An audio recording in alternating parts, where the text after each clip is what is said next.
Hey, this is Thomas from Lightning Boy Studio. Today's video is going to be about the Lightning Boy shader. It's been a while since we did a whole video dedicated to it, and it's been more than a year and a few months now since we first launched the shader, and we wanted to say a huge thank you to all of you that have bought it and have been using it for your own creations.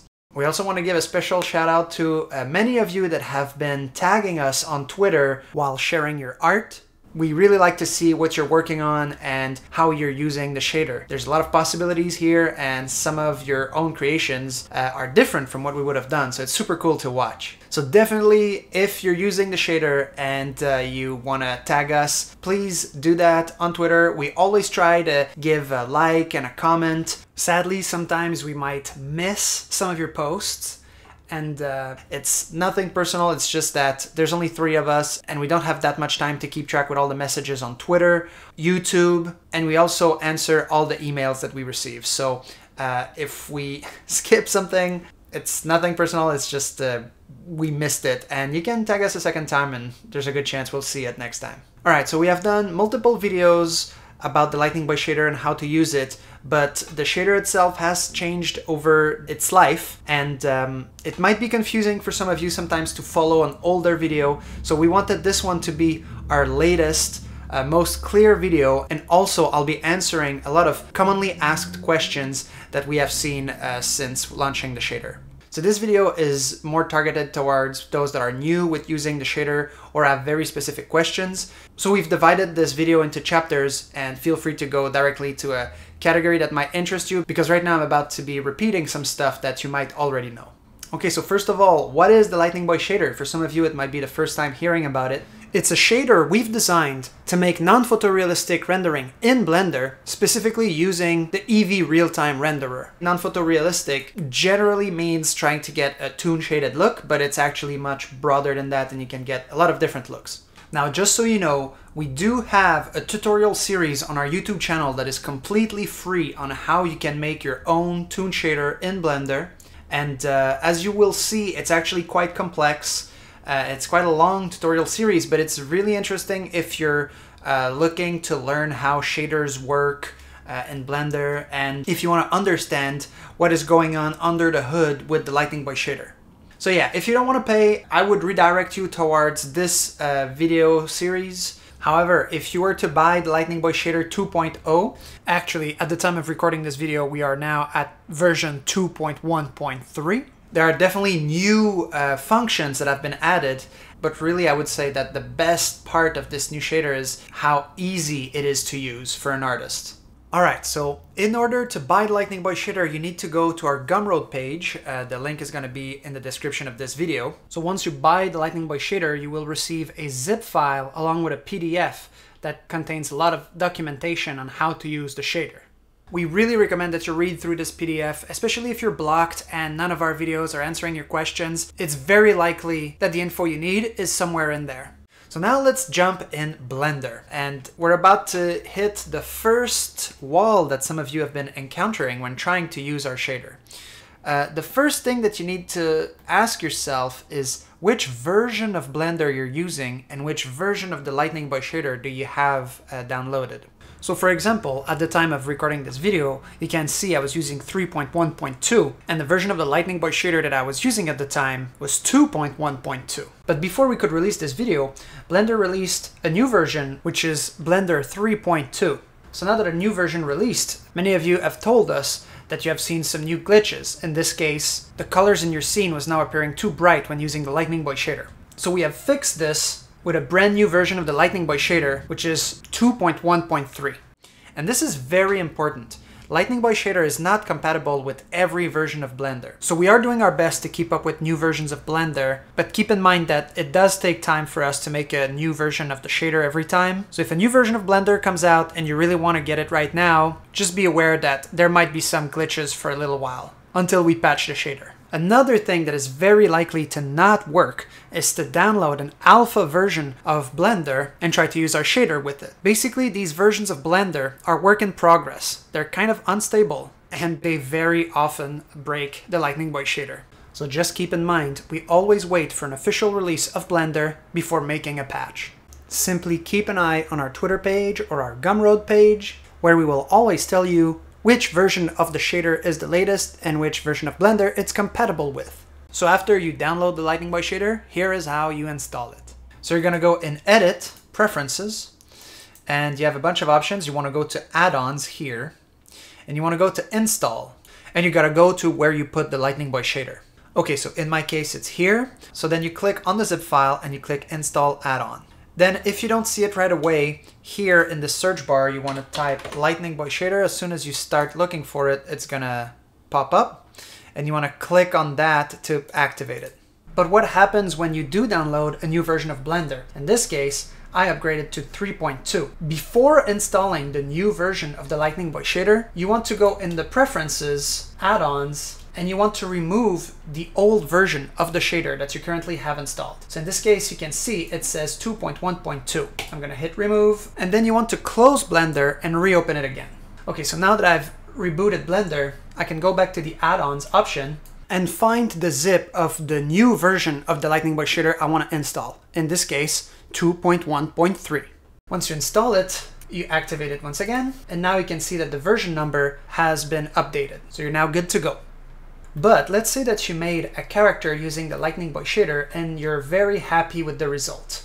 But now you open the same scene with your brand new Blender version, in this case 3.2, with the correct Lightning Boy shader, which is 2.1.3, and yet it still looks a bit different from what you had in the previous version of Blender. Well, there's a way to fix that. If you go in the shader editor and you go to the Lightning Boy shader tab here, you'll see at the bottom there's a tab called LBS Updater. If you click on that to expand it and you click on Update Outdated Nodes, all of your nodes in your scene will be automatically updated. It can take a while depending on how complex your scene is, but as you can see now the colors are back to what they should look like. Okay, now that the boring stuff is out of the way, let's start using the shader. If you're new to Blender, you might get lost a bit here with different window layout. Just so you know, I'm using the layout one, which should be the basic one when you open Blender for the first time. What's nice with this layout is you have a little timeline here at the bottom, but you can basically click on this and drag it up, and then click here and access different options. So some people are sometimes confused because they think that the Lightning Boy shader option should be somewhere like here, but it's actually in the shader editor. So be sure to click on this here and you go to shader editor. In here, you will see now this LBS tab, which is the Lightning Boy shader, and this is where you can access it. By default, you probably won't be able to see it. It's probably gonna look like that, but you see there's this little mini arrow on the side here. You can either click on that arrow to expand it, or press the N button. This will toggle this window on and off. So you want to click on LBS, and it's fairly simple. The first thing you need to do is click Setup Base Scene. Now, as you can tell, it created a bunch of things in our viewport here, a bunch of lights, and all of these things also populated the outliner on the right here. But right now, we don't have the right viewport rendering. What you want to do is here you have a couple of different viewport render styles, but you want to go to viewport shading, and this is where the magic begins. So right now our scene is empty, but let's create, let's say, a sphere. I'm gonna do Shift A, go to Mesh, and create a UV sphere. By default, this sphere is not using the Lightning Boy shader yet. We need to create a material for that. So you gotta click on your object, make sure it's selected, so it's gonna have this orange outline, and then you click on Base Material. And now it created the Lightning Boy shader nodes here. If your object looks a bit weird and has all these little squares and the shadows are not very smooth, you gotta right click on your object and select Shade Smooth. Now let's look at the basics of how the Lightning Boy shader works. These are a series of nodes, and the bottom one is gonna be the base of your shader, and every layer you add are gonna be rendered on top. For example, the specular, which is this little white ball, is rendered on top of the key light. But if I were to change their position, now the key light is actually hiding the specular. It's still rendered, but it's like underneath.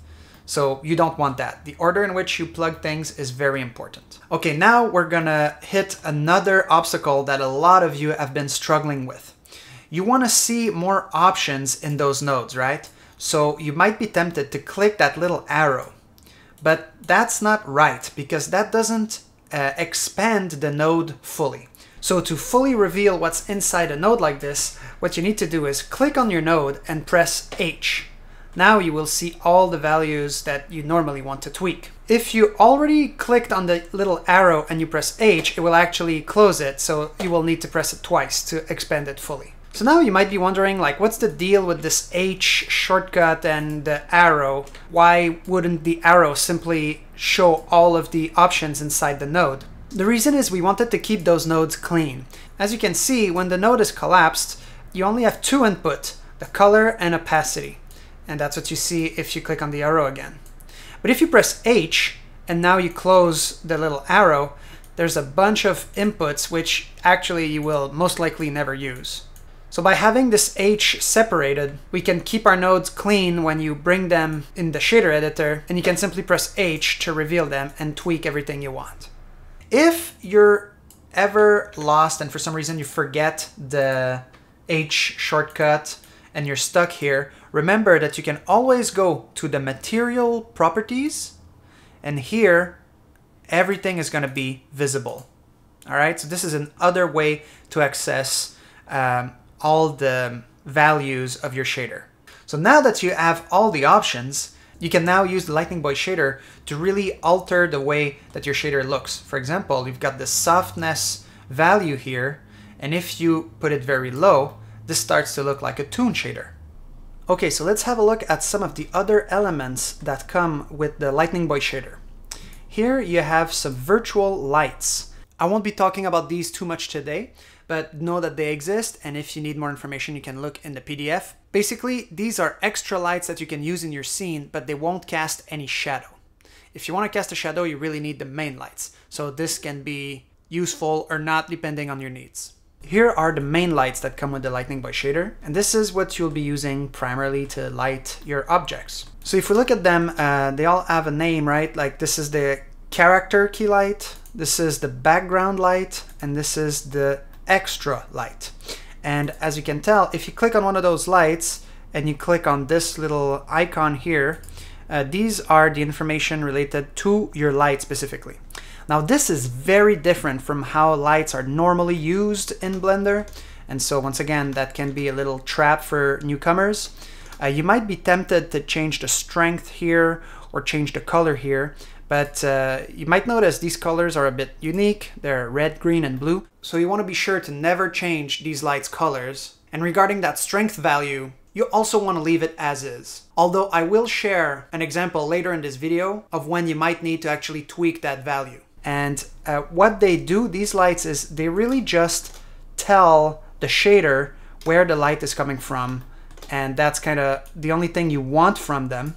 Because after that, if you want to change how intense it is on your object, you actually want to change it here. Like you could do this, and now it looks like it's stronger. So you might be wondering how to assign different lights to different nodes of different shaders. So let's take a look at this light, for example. We would recommend using it for background, but you can actually use it on anything you want.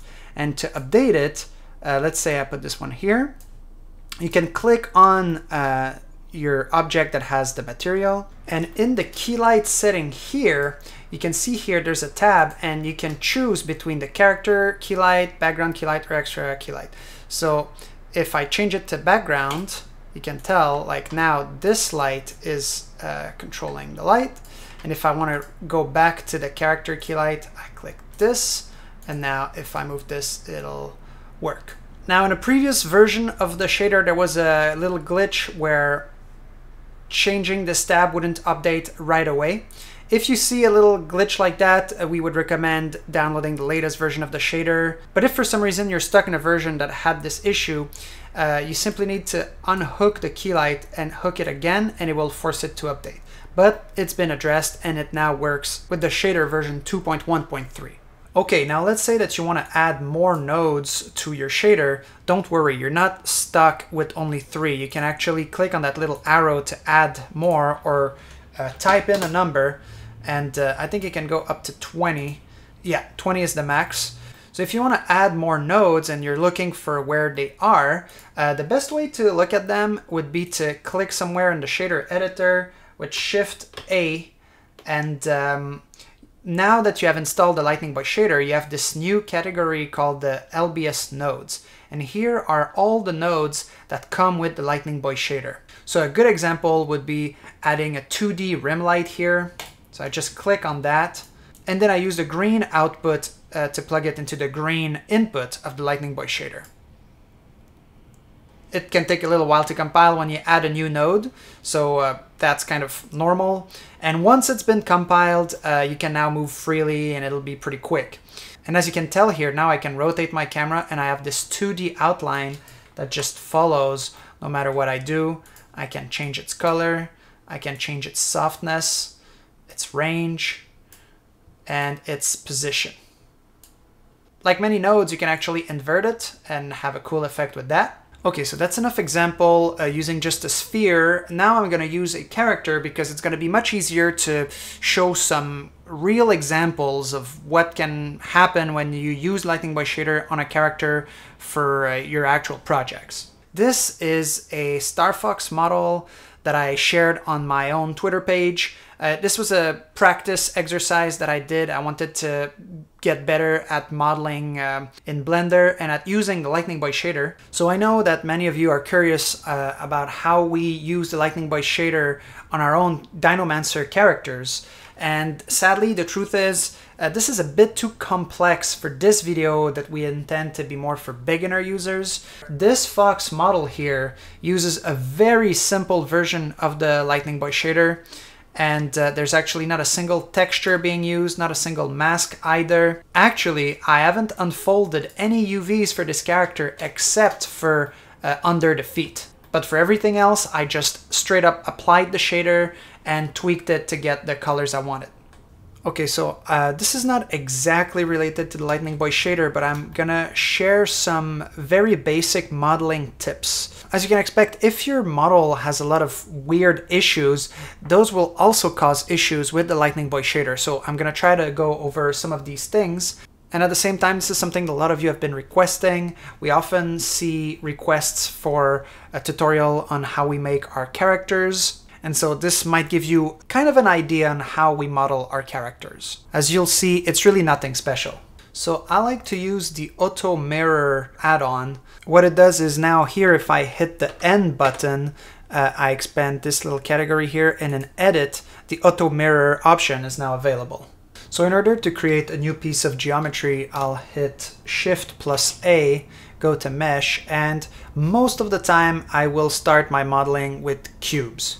Now, if you hit Tab, you can go into edit mode, but this is the equivalent of going here and clicking on edit mode instead of object mode. And you can tell that this doesn't have a lot of subdivisions. So what I will often do, because I'm a bit lazy, is click here on this modifier properties icon, click to add modifier, and create a subdivision surface. This will add subdivisions to your mesh and try to smooth it. So you can add more and more and more subdivisions, and this will create a lot of subdivisions. But in my case, I only want it to 1, and then I can click here on this little arrow and click apply. So now with this object selected, I can click on edit and activate Auto Mirror. Now it can look like nothing changed, but now if I go in edit mode, you can see that I can only edit 1/2 of my mesh, and everything I move will affect the other side. Another trick that is useful if you're new to Blender, let's say you're selecting points and you want to move them, just know that by default it didn't select the points on the other side. So what you want to do is activate the X-ray option here,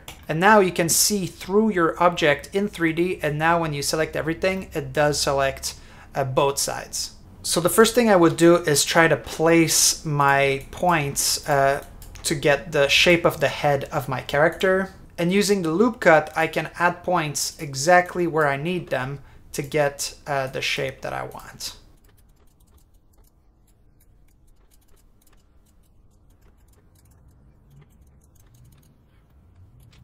Now if you want to add faces, I would switch from vertex mode to face select mode, get the faces that I want to extrude, and click on this option here, or press E for extrude. And now you can place these new points that you just created.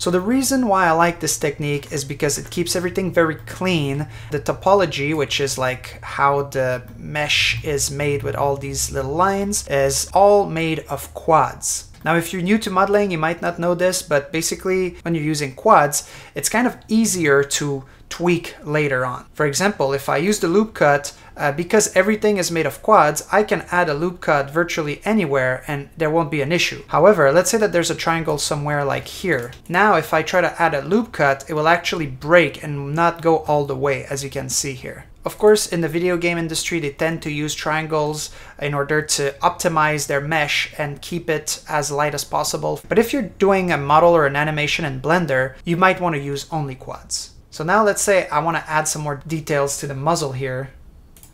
I could just add a line like this and make this one slightly higher, this one slightly lower, and tweak it until I get the shape that I want.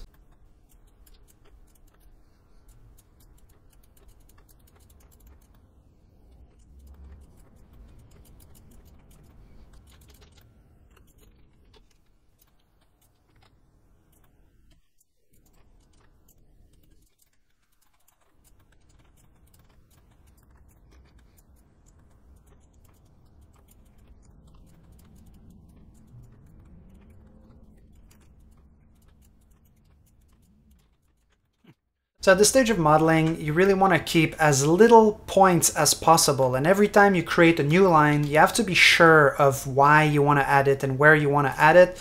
Because right now we're just trying to get the overall shape right. And if you add too much details right out the gate, it's going to be really hard to work with. Let me show you an example. Let's say I was to add a subdivision surface here and apply it. Now imagine trying to get the shape I want with that many points. Of course, you can activate the proportional editing, which will help you move a wide section at a time.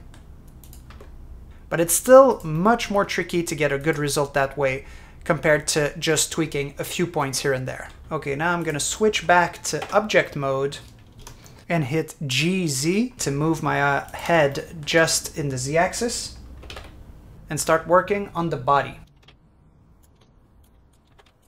Okay, so that gives you an idea of how I work when I model things. Obviously, I know that there are many pros among you out there that are probably cringing with how we move things point by point instead of using a sculpt tool and other things.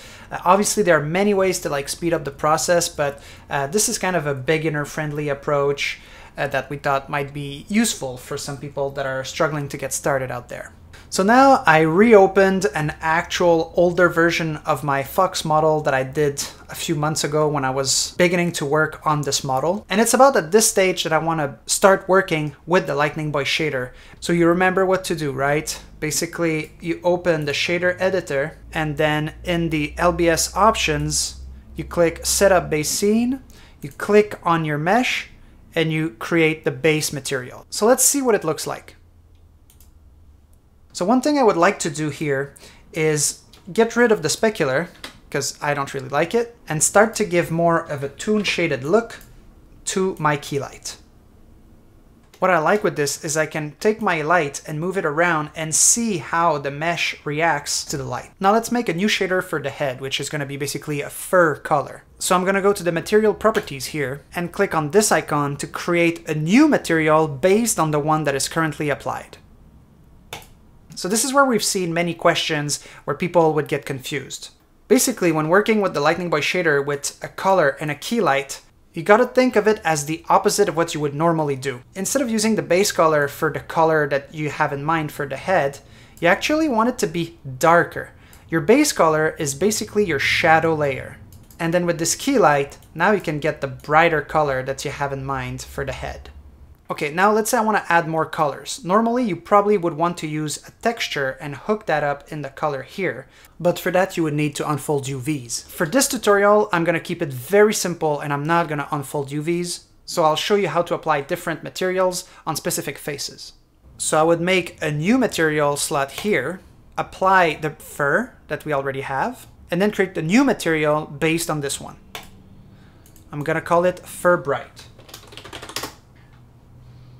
Now, in edit mode, you can select faces that you want to apply this to, click on your new material, and click Assign. Right now, I didn't change it, so it didn't change anything. But if I change the color here, and I apply it on the muzzle, now you can start to see what it could look like.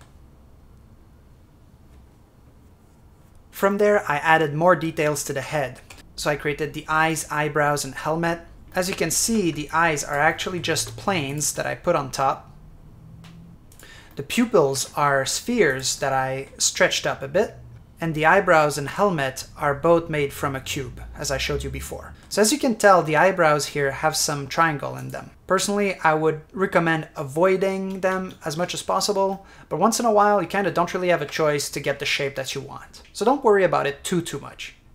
Now let's skip ahead to quite a few versions later, where I did a really rough blocking for the body, and I added much more details to the head. So if you remember when I showed the subdivision modifier before, I applied it so that it would actually be part of the model. But now I'm actually adding a subdivision modifier without applying it, and so I get to have the smooth look here, but really the mesh is still very low resolution. What's cool with this is I can move my points around, and it's very easy to change their shape because there's not that many points, but I still get the nice smooth look thanks to the modifier. In order to apply the bright fur material to the head like this, I used the knife tool and started cutting like this. And now I selected those faces and I could apply the material I wanted. As for the mouth here, you probably guessed it, I started from a cube again, which I extruded from the top and from the side to get the mouth shape I wanted. I think this is kind of an important step to show because most artists only show their creation when they're fully ready and they look amazing. But when you're working on a 3D model, very often you will get to a point where you think it looks horrible. 3D has a tendency to look very stiff, and it's gonna look like that for a long time. So I just want to let you know that you shouldn't give up hope even if it looks kind of weird. Just keep being picky and refining over and over your model, and eventually you'll get to a point where you like it. So why am I spending so much time talking about modeling if this is a video about the Lightning Boy shader? Well, obviously the shader can only work well if your model is built the right way. For example, if you look at the muzzle here, I spent a lot of time tweaking it so it would catch the right shadows and highlights depending on how I move my light. Let's say I don't like this shape here. The only way to fix it other than actually using textures and maybe masking where the key light hits or not would be to actually change the geometry to get the shadows that I like. I always try to look at my model in multiple angles and try to fix the lines if I feel like they're a bit crooked.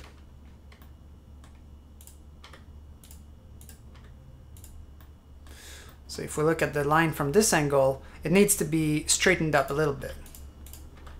But then by moving these, I might have made them wrong from another angle. So it's important to keep rotating until it looks good from every single angle. And it might seem useless at first, but actually this kind of thing will really help when you smooth your model to catch the right highlights.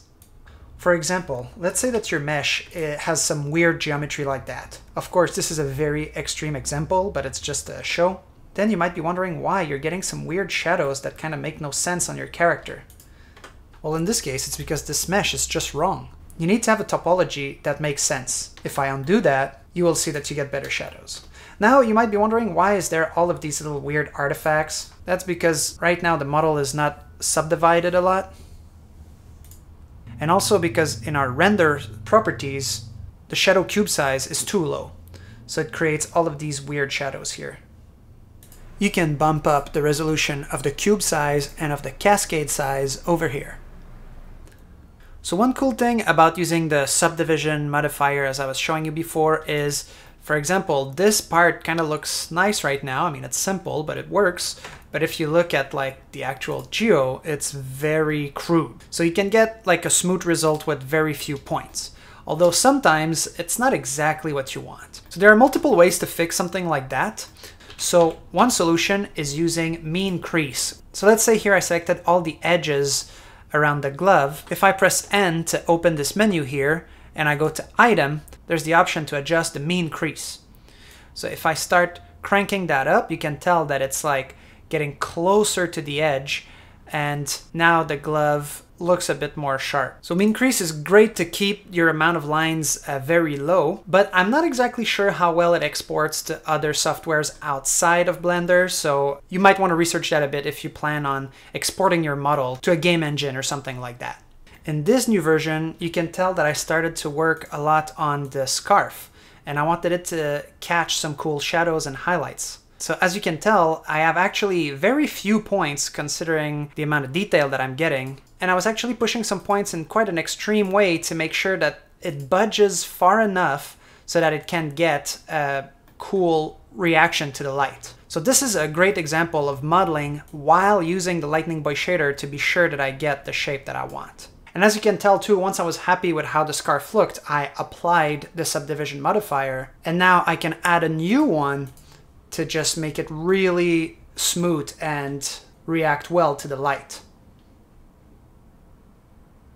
Another thing that I changed in this version is I added Ambient Occlusion to some parts of the shader, mostly to the shirt, because I felt it would help me see better how these shadowy parts feel and how the shirt is casting kind of shadow upon itself. To add Ambient Occlusion, it's actually pretty simple. Press Shift plus A, go to the Lightning Boy shader nodes, and go to Ambient Occlusion SS. Press H to reveal all the options of your node, and hook up the layer. By default, it might not work at all, and the reason would be you didn't turn the Ambient Occlusion on in the render settings. So click on the Render Properties tab here, and make sure Ambient Occlusion is turned on. Now back to the node here, one thing I want is to give it a specific color. And then the other thing that I like a lot with this option is to change the softness so that it becomes more sharp, more like a toon shader. So here's how the shirt looks with or without Ambient Occlusion. As you can tell, it makes quite a big difference. One of the great things about Ambient Occlusion is if you look at the back here, there's not a single light hitting the back, so there's no information at all. But by adding Ambient Occlusion, now we can really feel the shadow near the neck area. So now with the Ambient Occlusion added to the shirt, I could start to do the same thing that I did on the scarf, which is pushing points inside and outside so that I can start getting some cool shadows and highlights on the shirt. So as you can tell, if I move the light around, I'm getting a bit more details than when it was just a flat tube like before. All right, so let's talk about the boot soles over here. What's so special about them? You might remember, but I said before that it was the only part of the character that I unfolded UVs for. So first off, how do you unfold UVs? Depending on your shape, it can be simple or very complex, but basically you go in edit mode like this, and down here you open the UV editor, just to be able to see what you're doing. And what I did is I selected the faces of the sole that I wanted to unfold like this. Right now it's already been unfolded, so you can already see what it looks like.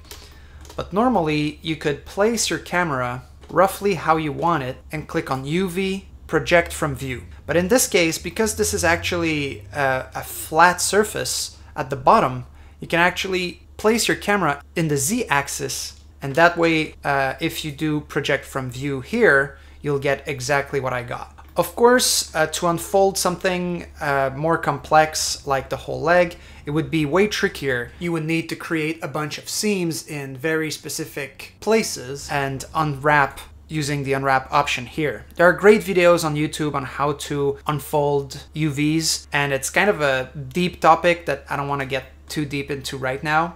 So this is just a quick way to unwrap something simple. Now you might wonder why I needed to unfold this specifically. It's because I want to use a layer style in the shader. So what are layer styles? If we look here in the Lightning Boy shader nodes, it's the bottom category here. Let's have a look at those 3 layer styles over here, just to give you an idea of what you can do with them. The first one is the halftone. Let's hook that up in our shader. Halftone is great to get this look similar to a comic book shading. You can adjust the thickness, and by default it's set to screen space, which means that if I move around, the halftone kind of stay in place. However, you can set it to not be screen spaced, and now it actually uses the UVs and applies the halftone on it. So now you can already guess maybe why I needed to unfold UVs on the soles of the boot. One cool thing is instead of applying it straight up as a layer, you can actually pipe it through the key light. So now, as you can tell, the key light, which was usually just this soft light over here, is now reacting to the halftones. And it's really cool how where the gradient is happening, you can actually see the little circles go smaller and smaller. Or you could take your key light here, invert it, and actually use this key light as a shadow. Now let's have a look at the hatch style node. This one gives you these diagonal lines. By default, they are also set to screen space, but you can also apply them using UVs. You can adjust how many of those lines are, how thick they are. You can offset them. So you could even animate those if you need. Rotate, distort, erode, and you can change the erode contrast as well. You can get a lot of different looks just with this one node. Now, same as with the halftones, you can actually put your key lights through this hatch style. You could crank the thickness a lot here and get this nice little jagged wavy shape. Or you could once again invert your key light and make this darker and use it as a shadow area.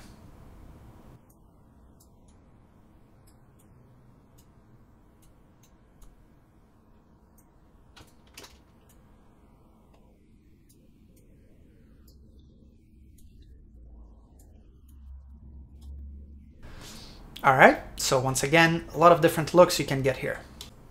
Now let's look at the painterly style. The painterly style cannot really be hooked up by itself, unlike the others. This one needs to be guided by a key light, but it's one of our favorite ones. You can see now that the edges of this light now look a little bit like a painting. In general, we feel that this node works better with a lot of softness. If you make it too sharp, it might be harder to see details, although it can still work. But if you go to 0, you'll get very little details here. What's cool is you can change the look of the texture being used by switching through this tab here.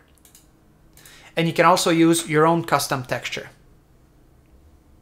So now that I've shown you all this, you might already guess what I did, but basically I took the hatch style node and I set it to be not screen space, but to use UVs, which I just unfolded. And now you can play with the repeat, thickness, and the rotation to kind of emulate these little lines that you will see under a boot sometimes. So with all of these nodes, you can basically think outside the box and use them in many different ways. Okay, so now let's talk about another thing that a lot of you are having trouble with, and it's actually quite understandable because it's not as easy to use as it might seem, and we're talking about the outline. So we're big fans of the outline. We think it really helps to sell the toon shaded look of our characters. And with the Lightning Boy shader, you can use something called the Solidify Outline, which makes it a bit easier to use, but keep in mind that it still comes with quite a few quirks and challenges. So let's say you want to add an outline on your character. So you have to apply it on each pieces of mesh. So you select the piece of Joe you want to add an outline on, and here you click on the Lightning Boy shader tab and click Add Solidify Outline. Now by default, it might be too big, too small, depending on your mesh size, but you have some options here that you can tweak, including the thickness. Another way to play with your Solidify Outline is to go in the modifier properties, and here you will see that there is now a new modifier called Lightning Boy Studio Geometry Outline. And here you can also tweak the size of your outline. To change the color, you can still do it in that window here, or by going in your material properties, you will see that this new material outline material has been created, and you can tweak the color here as well.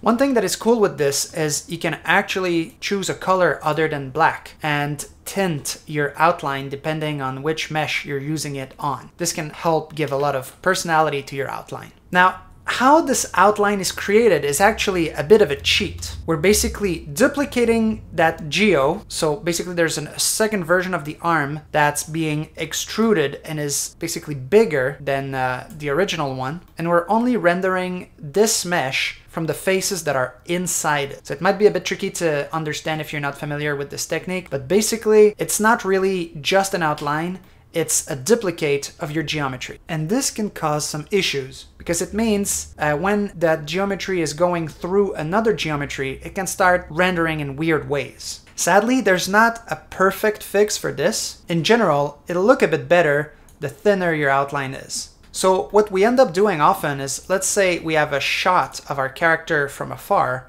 the outline might be a bit thicker because these issues are much more subtle seen from afar anyways.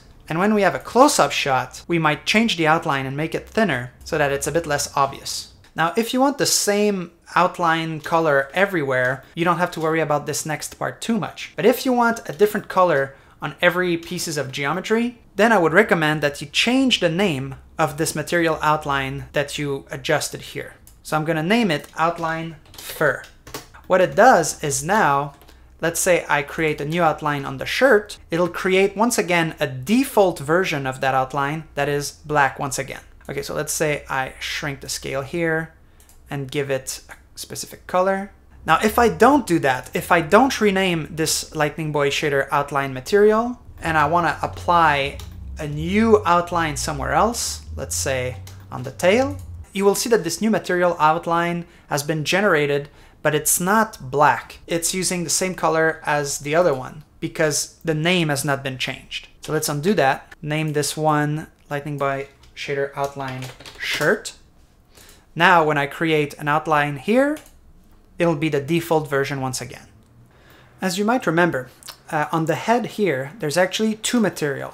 There's the normal fur and the bright fur. So in a case like that, I might want my outline to have two different colors. An outline that fits with the brighter fur material and a darker outline that fits with the darker fur. So here's how you can do this. First, let's add a solidify outline, reduce the thickness. And here you can see the material outline is on top of the first material. So we're gonna make a new material, assign the same material outline, and place it above the other material. And let's make this one unique and give it a name. Let's give a name to this one as well. Now, if I change the color of this one, it changes everywhere instead of just where there's the bright fur. To change this, you need to go in the modifier properties, find the Lightning Boy shader geometry outline over here, and inside you will find the materials tab. Open it, and it's set to material offset -100. With this really high offset number, it means that I could have a ton of materials and they would all look for the top material here. But instead, if we change this to -1, now every individual material is looking at an offset of -1 to find which material is being used as the outline. Let me hide some pieces so we can see a bit better.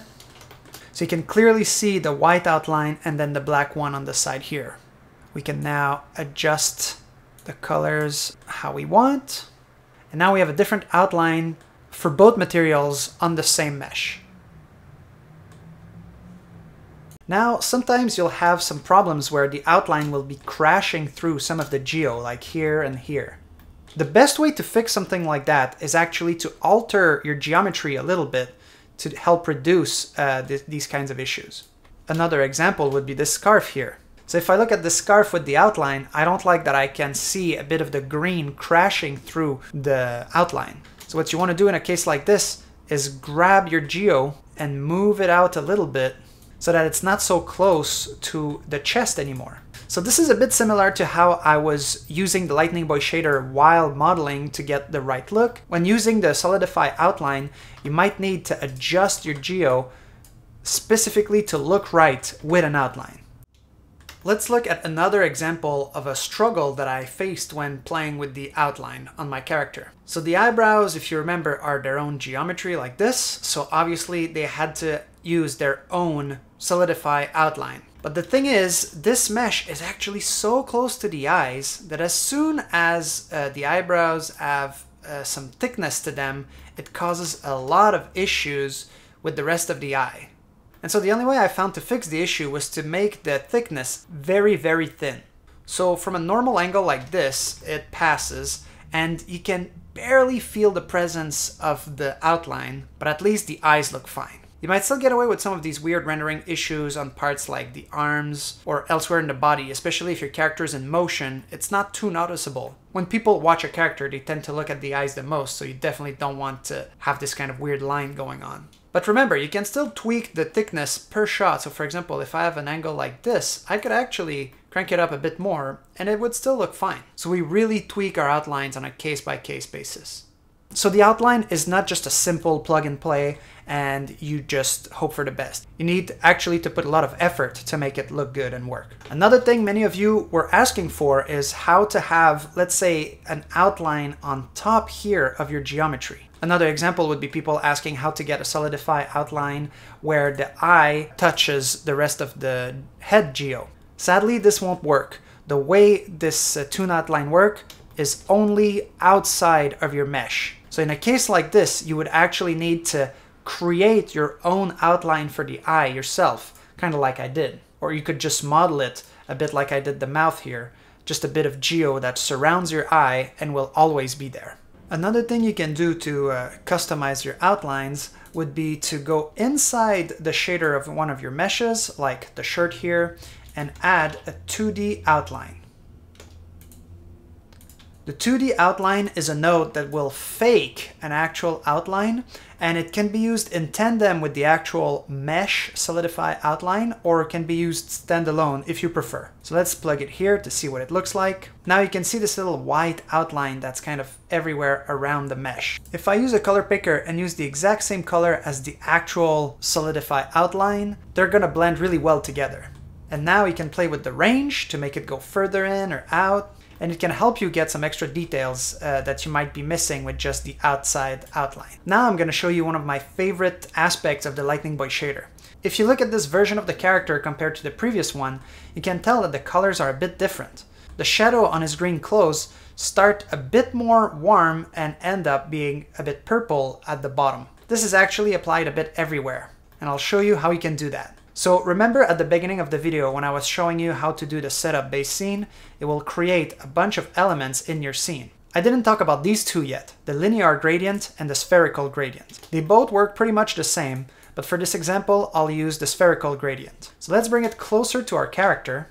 And now let's tweak our shirt material. We're going to use Ctrl A to bring up the Lightning Boy shader nodes and use the spherical gradient node. Of course, if you were to use the linear gradient node, you would use that other gradient I was showing before. So here you can start playing with the color here. And as you can tell, it will add a very subtle gradient on my character. Let me make it more obvious here, just for the sake of the demonstration. So what I did is I basically went for a subtle yellow, and then you can lower the opacity so that it's just a simple influence, but not too obvious. Now this spherical gradient can be copied and pasted on different materials. Now let's say I feel like it's cool on the shirt like that, but it's too strong on the scarf like this. I can just lower its opacity on this one specifically. Now you see this node has a little asterisk. This means that if you press Tab, you will access special options that carry over from all of these spherical gradient nodes. So if I lower opacity here, it'll lower the opacity of all of them together. But if I lower the opacity here, it's only going to affect this specific material. So you could actually change your color here if you want.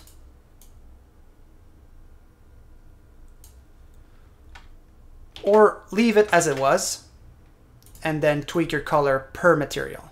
The softness range is also carried over to every single gradient node. So you could have it really sharp if you want a cartoony effect, or keep it soft if you just want kind of a color influence.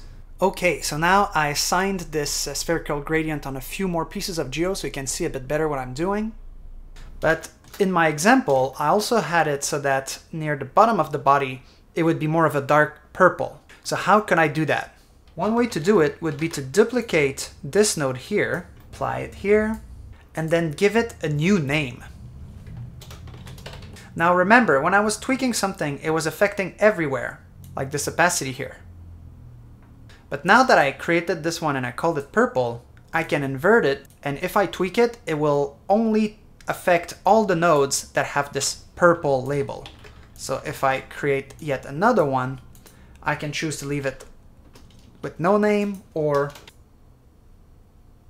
purple, and then it'll be connected to this one. So here I'm gonna go for this kind of purple look and change the softness. Now what happens is with my one spherical gradient, if you look at the body in the middle, I affect both the bright part and the darker purple part, right? Because they're using the same spherical gradient as a mask, but this one is inverted. So what I might want to do is duplicate the spherical gradient. And you can rename it spherical gradient purple, give it a different size, different placement. And here in this tab, you get to choose which spherical gradient you want to use. So I'm going to use the purple one here. Now both colors are controlled independently by both spherical gradients. I can make this one much stronger, darker, and place it however I want. So a good tip here is if you want the gradient to be subtle and look good, you might want to use a bigger gradient sphere. And of course, if you're planning to animate this character and rig them, you will need to hook up this gradient sphere so that it follows when you move your character around. Alright, so let's go back to the final character I modeled, because there's one last trick I want to show you with this model. So let's start by looking at the shader and how I built it for this character. I'm going to look at just one material for now. This is the shirt one, which is actually also used on the legs. And let's see what we got. So at the bottom here, we have just the plain color. This is the bottom of the hierarchy, and as you can tell, if I change it, it affects my shadow area. Then we have the key light. As you can guess, this is where the light is gonna hit the character. Now my third layer is a rim light, and it's actually not too noticeable, but you can kind of see it in certain angles, especially like on the leg over here. So this rim light is actually guided by the key light. So where the key light hits my character, it's gonna be enhanced a little bit. But if I really wanted this to stand out, a better way would have been to assign this on the extra light and place that one pointing here so it would actually catch some cool rim light on the shoulders maybe. My fourth layer is the ambient occlusion, which as you can tell here darkens the places where the mesh folds up on itself. And then we have my two spherical gradients. So the purple one mostly affects the bottom of the legs, as you can tell here. And the bright one is a bit more subtle, but it affects different parts a bit more, like the head, for example. But I did one more thing to actually adjust the colors on my character. This is your Lightning Boy shader node, the core of this whole material. And you might not know this, but if you select it and press tab, you actually have some options that you can tweak. You have a curve here, which is going to help you tweak the contrast of your darker and brighter areas. And with the latest version of the Lightning Boy shader, you can now tweak the hue, saturation, and value as well. This affects the colors a lot because let me show you what the character looked like before setting up these. Pretty crazy difference, as you can tell. Of course, this is also affected by the curve that I was playing with. So let me undo a little bit. What's cool with this is it works like the spherical gradients, meaning if I tweak the saturation, it's gonna actually apply it to all of my materials, unless I gave them a specific name so that they would have their own settings here. So as you can tell, some parts of my character are not affected by this because I gave them an actual name in the node here. And the curve tool is very powerful to make the darker areas darker and make the bright colors pop more. So you can really have a lot of fun with this. Now, if we look at the environment a little bit, I'm gonna go really briefly over this, but remember, in the shader editor, you can always change from the regular object mode to world mode. And here you can actually see the material that's being applied on the world. So you see this gradient from purple to black. This is something that I controlled here with the color ramp, and you can tweak colors, add new ones as much as you need, and you have a lot of control with this. And regarding the speed lines, it's actually a big tube like this on which I applied a material with scrolling speed lines.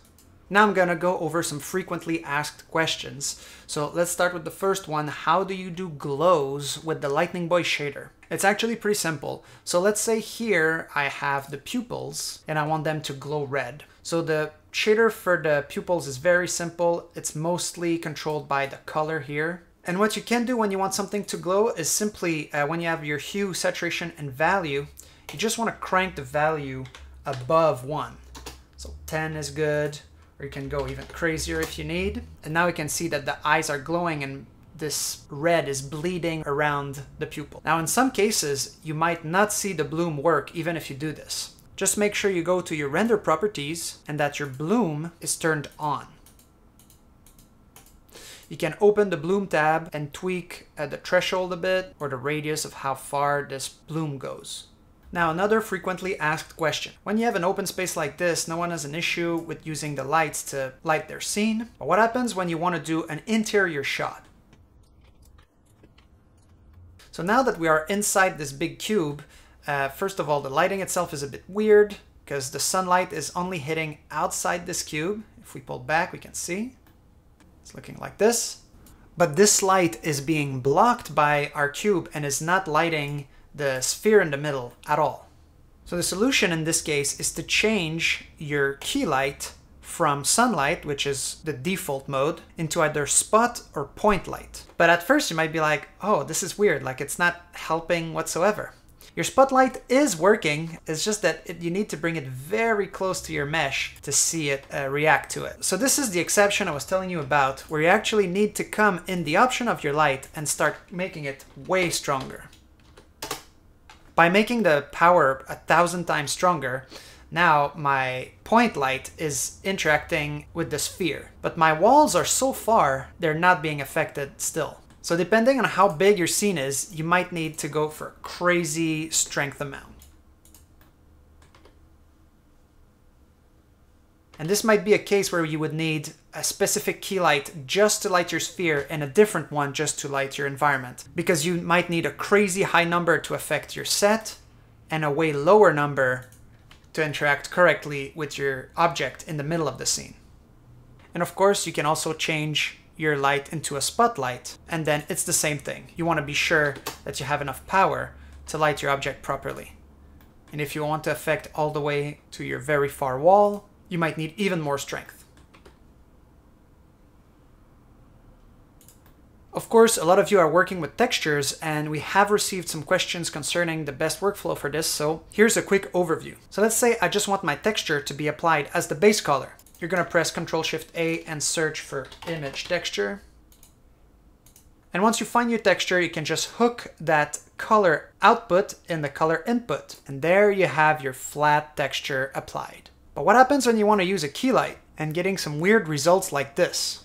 So as you might remember from what I was explaining before, you usually want your color node to be darker and act as your shadow layer. And you want the key light to actually have the real color you want. So in this case, we're going to hook up our texture in the color input of the key light. And then we're going to add a new Lightning Boy shader node called the layer adjustment. This node is extremely useful and you can use it almost anywhere. But in a case like this, you can actually bypass the color node altogether and just plug that right in. Now using the adjustment layer, you can lower the brightness, tweak saturation, and you can even tint your shadow area. So there you have it, a really simple setup that works well with image textures. Okay, this next one is a bit tricky. A lot of people have been asking us how to bake a character once they've done them using the Lightning Boy shader so they can export them to another software like maybe a video game engine. But sadly, it's not really possible. You see, if we look at this character here, like I said before, it doesn't use any textures. The whole strength of the shader is how it reacts to real-time lighting. If I were to hide this light, you can see like everything is just flat colors everywhere, except for that gradient that I was explaining before. So that's why we always say that the Lightning Boy shader is compatible with Blender EV only. It's not even compatible with Cycles, which is another renderer within Blender.